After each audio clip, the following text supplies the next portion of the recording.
Wade in the water. You really gonna do this? Wade in the water, children. You're really gonna do this? After we done seen this movie.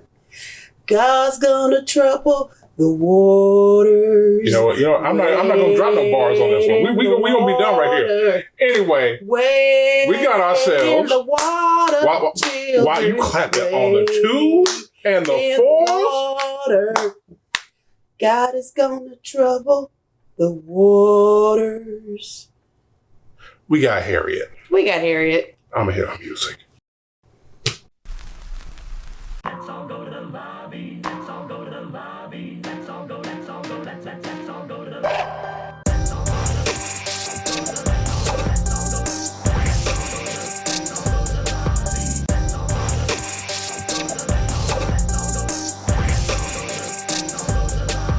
Let's all go to the.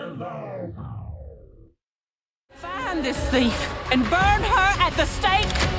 Daria! I would give every last drop of blood in my veins until this monster called slavery is dead. Ready?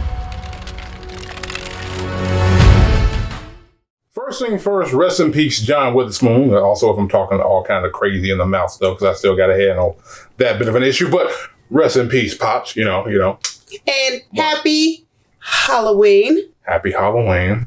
Yes, happy Halloween. But we got ourselves Harriet. Got ourselves a Harriet Tubman biopic. And you know what? Honestly, quite honestly, I've skipped so many of these damn slave movies. I didn't see 12 Years a Slave. I didn't see Bridget Jones's Army, whatever the fuck it was.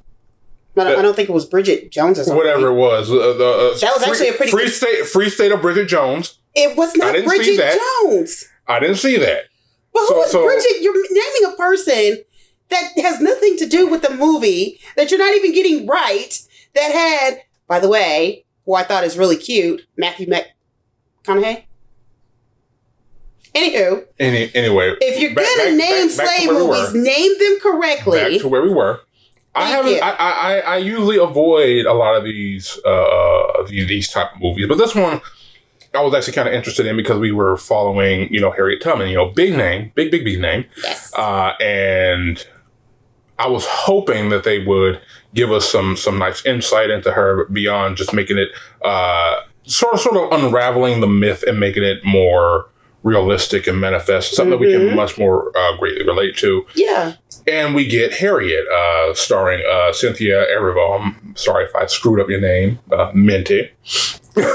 But Cynthia Erivo, she, in my opinion, absolutely destroyed this movie. Yes, I felt every bit of this with her.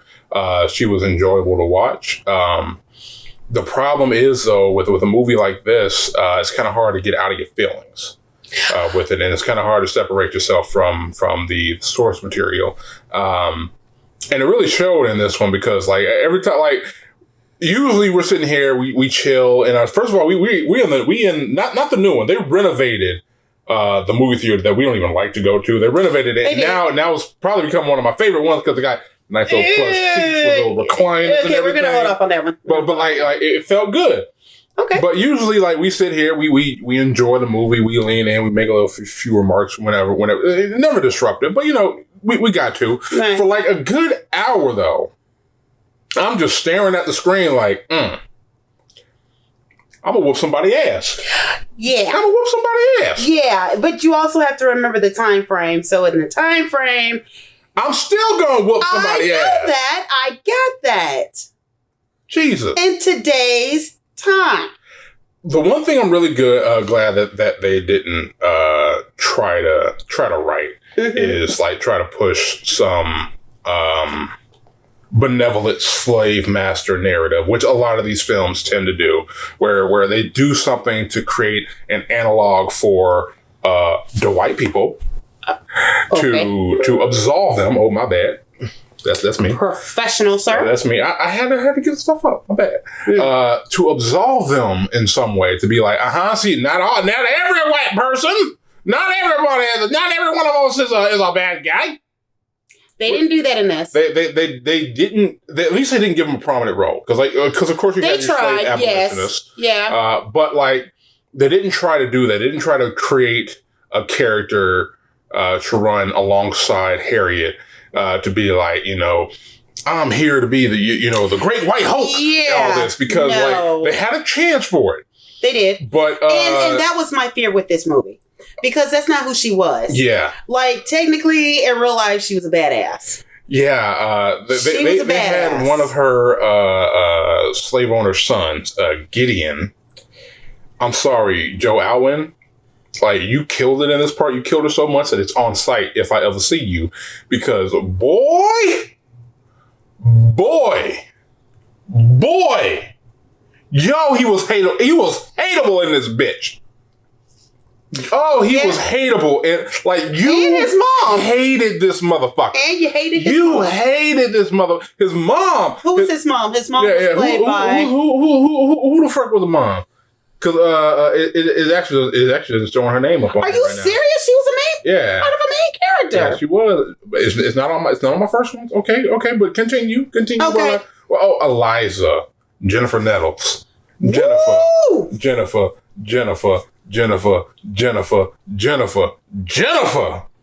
It sounds like I was sitting here hoping that the little black child was gonna poison your drink. I kind of was hoping that too. I was hoping that we were gonna get one of those the help scenes up in this bitch. Right, and I don't mean no harm or disrespect. No harm, no disrespect. However, if I was a slave, I'm peeing, shitting, period, shit. Okay. All in your food, we don't have in to your go. drinks. We don't have to go I'm just there. telling you.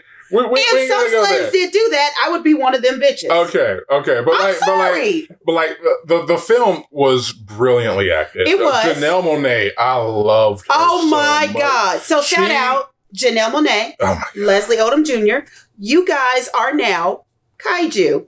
Welcome to the family. As I was saying, yes. Janelle Monáe in this one, she didn't have the biggest role in this, but she exuded a sort of grace that was also humble in some regards. Because there's a scene where she makes an offhanded remark about Harriet after she gets freed about how she smells, and Harriet takes umbrage with that. But instead of like going tit for tat with her, she's like, you know what, you are right. Yes. But like it's the way that she did it. It didn't feel like she was trying to be bowing offensive. down to Harriet in this. She was just like, you know what, you deserve respect. And it was that kind of a response.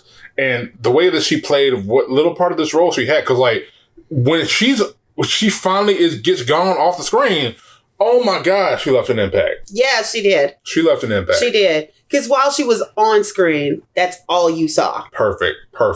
And her and Harriet had the best relationship. Yes, it was. And you could tell that. And I want to know, I'm curious if that's true. You want to see how true it is? Yeah, and how much I really do. And Hollywood. Yeah. All right. And I do. And I want to know if it's true. And you know me, I will sit, like I just got done watching the Civil War on Netflix. A bunch of Civil War. And Lincoln. Because I'm a blurred, but it is what it is. But yeah, I am curious as to know how true that was. How deep the relationship actually lied. Because some things that they did say about her was true. Like at 13, she was cracked in the head. But I thought that's what started her vision. In the movie, they said her vision started before that. Yeah. But I thought after that accident happened where she was cracked in the head, that's when she started having the visions. So that right there kind of threw me for a little bit. I'm like, wait a minute. Yeah, you got to figure out where the history lies and where it's artistic. And that's kind of, and I know it's Hollywood and I get it. And that's what Hollywood does. Yeah. And yeah, I get it. But still, with it being Harriet, I still wanted to know. And that's what frustrated me a little bit about this movie. Okay. Oh, no. And only because Harriet being Moses, she was known as Moses. She did free slaves. She freed a lot of slaves. And she was a badass. Okay. She really was. Well, and she was. Also, let me fix your hair. Thank you. Try to keep your ears on straight. Come on. Try to keep my ears on. Keep it going. Oh, okay. See, now I got it. Yes. But back to what? You're adding me more work for me. No, you better keep my little squeakers on. Anyways, adding to that, she was one of the I hate that word. And I don't even know if I'm saying that word right. Formidable characters. I mean, yeah, she was formidable. Okay, she was very formidable for the Underground Railroad. Okay, but I'm waiting for the frustration. Where's the frustration like? Because it was just certain things like that, and then it was with, no,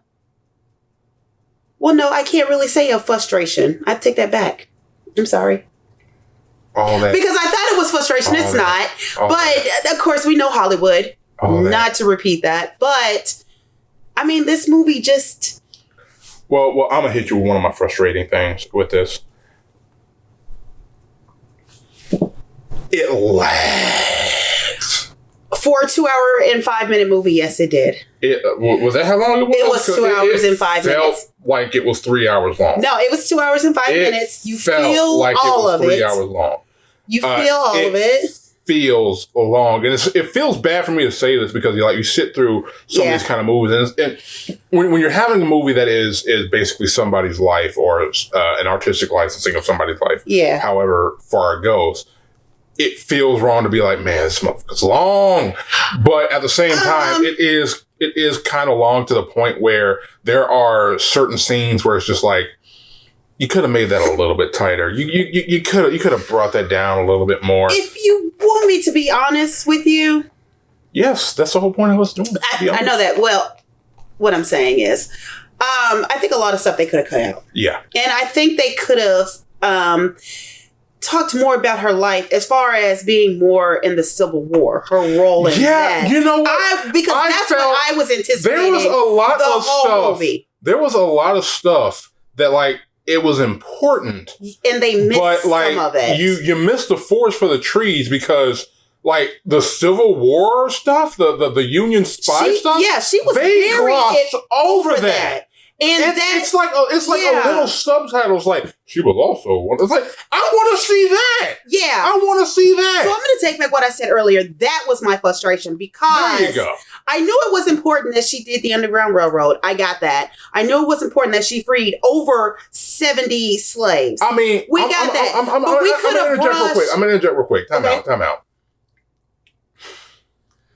You a Civil War movie, and you got Nina Simone, Cinnamon playing as you montage and taking people up from the South up to Philadelphia, and I'm just like, okay, I'm not going to harp on the creative choice in doing that. I'm not going to harp on it because that's the only every other song was a slave song or something along those lines. That didn't bother me. I'm not saying it bothered me. That's why I said I'm not harping on it. Yeah. Even though it is a weird, stark choice to make. Because every other thing is we got slave hymns, we got church songs, and all of a sudden we got Nina Simone playing, and I'm just like, it kind of hits wrong just a little bit, but it's not enough to ruin the movie. No, but if you're gonna go for the montage and get through all that other stuff because we go through.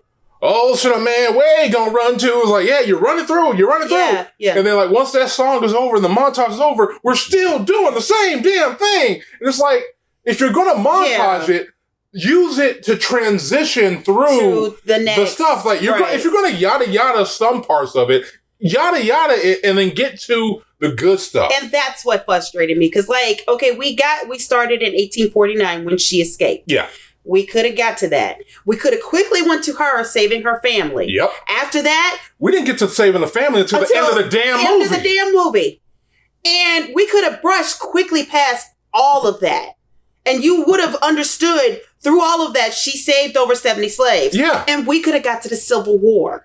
Because she was such a strong figure and the only woman who commanded an army. Not the only. Well, one of the few. One of the few. But still, women the point still remains. But that's a big story. And you just kind of went. Just kind of glossed over it, and it was just oh well, she was a Union spy in the Civil War, and that's it. Yeah. And I'm just all that stuff, all the cool stuff that I was expecting in this movie was yada yada over for us to continue. It's like. They didn't know what to prioritize with her story. That's what it is. It really felt like that. And it's dropping my score right now because I came out of here with one score. I know. But the more that I think about it, this is a missed opportunity that should have been like an Oscar-worthy film. Yeah. But instead, it feels more like an 11th grade book report. I'm going to have to agree. It feels like an 11th grade book report. Because a lot of stuff could have just been...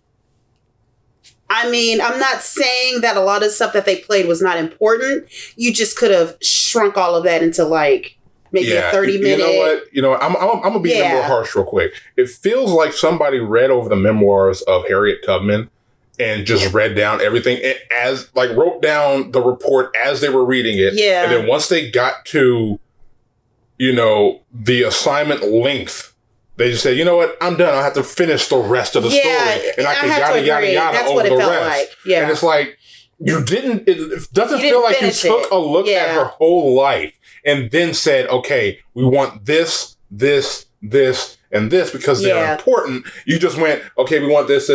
Oh, we're at 2 hours and 5 minutes. Finish off the rest. Yeah. That's how it feels. Yeah.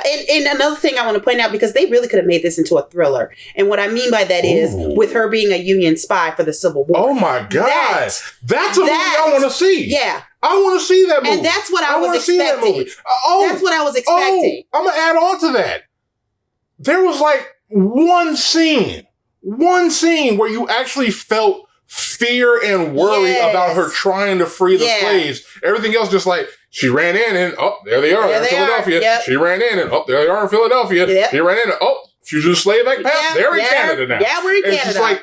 It's like, wow, this movie could have been suspenseful. It could have been a thriller. It could have been a massive war movie. Yes. And like, we just got, here's who Harriet Tubman is, and that's the end. That's what we got. Wow. And that's the frustration. Wow. What's not dropping my score is the actress. What is her name? For Harriet? Yes. Yes. I just said it. Cynthia Erivo. Yes. And she played in Widow. She was a fast-running girl in Widow. Oh, yeah. Kudos. That girl can run her little ass off. Oh, before we go on. Hollywood. Also gonna be on site. Motherfucker Omar J. Dorsey with your bitch ass is on site. It's on site. No, y'all gonna watch the movie. Tell me that you ain't gonna want to clap up Hollywood. Tell me you won't clap up Hollywood. But he was doing it for money. I don't give a damn. You clapping his ass. No. I was watching a documentary about was it in Carolina or somewhere in the South? They were practicing non-violent, where they were sitting on the counter.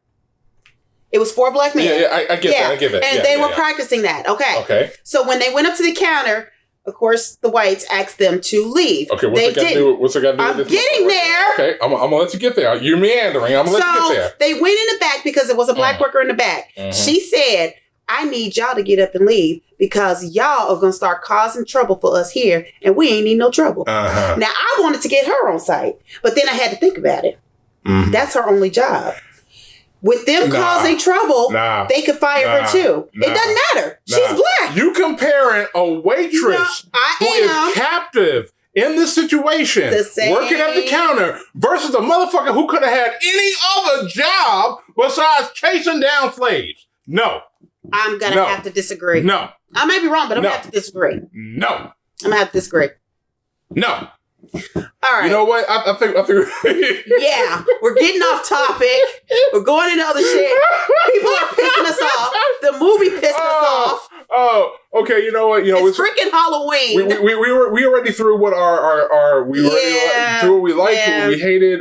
So let's just jump right into the scores. D, what you get? I'm gonna give it 4 scores because 4 scores. 4 scores. Little Freudian slip. Yeah. Miss Abraham 4 Lincoln. scores and 7 years ago. I told you I just got done watching freaking Lincoln and the Civil War, so shut up. I'm going to give it 4 stars because as my little cousin said, it does tug at your tears. Tug at your tears. It does. I'm going to get Craig for that. It does. It tugs at your tears. It does.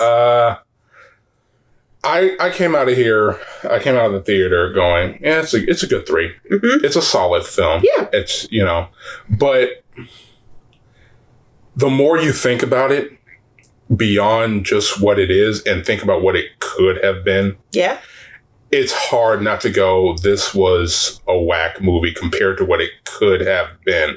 Yeah. Because it doesn't touch on nearly enough. It has material for days. And instead what we got was a 2 hour and 5 minute long run. It felt like that Key and Peele skit where Harriet Tubman was parkouring all over the dark. Yeah. It felt just like that. And that's about as much as you got out of it. Yeah, and you would just make it about as much as you got out of it. Yeah, and you were just missing Key and Peele. I get it. Yeah, so like, I can't give it a 3 because I was like, it's a solid 3. No, it's about a 2. Yeah, it's about a 2. It's a movie where if you want to watch this, if you want to see a strong Black woman on screen, if you want to see her story and you're feeling compelled to further research and expand into it, go ahead, go see it. If you're expecting expanding, I don't even think. I'm saying like if it spurs you to do it on your own. Oh, okay. Not like through the movie, but like if seeing the movie makes you want to go, let me learn more about her. Let me learn more about the people who were ancillary to her. Yeah. And the like. Go ahead, do your thing. Go ahead and watch it. It's a movie for you. Because you know my nerdy self is gonna definitely be up all night. Yeah. Yeah. She's gonna sit here and go through all the shit. I know. But if you are expecting a considerable movie that like hits you hard in your chest like it should have, there are certain scenes, because like there are some scenes where it's just like had me thinking like, man, how do you think that you are a child of God and you ripping people apart from their families? Like they hit you like with that a lot in the beginning. They do. And so like I give it credit for that. Yeah. But you're not gonna get as much as you think you will out of this. And because of that, I can't give it more than a 2. Right. And I get that. The reason why I'm sticking with my 4 is because she delivered very good messages. You ain't got to. I ain't got to do what? Defend your number for me. Oh, I'm not. It was not for you. It's for them. Okay, fine. You do not count. Fine. Okay. You are a non-factor right now. I'm talking to them. I'm not take your hat. I will hit you. I will make your TMJ rotate. Don't mess with my jaw. I will rotate that shit to the back of your neck. Don't mess with my jaw. I'm really mad now. Because they just glossed over the women's suffrage part. Again, we know that. Okay, we're rambling. They could have clapped up all the white women on this one right here if they wanted to, but they didn't. They gave you a book report. A book report. This is a book report. It's Halloween. Happy Halloween. If you agree with us, if you don't agree with us, if you think we're being stupid, go ahead, drop a comment down below. Believe me, that helps us a lot. Drop a like. Please do hit the subscribe icon, hit that little bell icon, throw an elbow drop right there, and we will catch y'all later. Deuces. Kaiju out.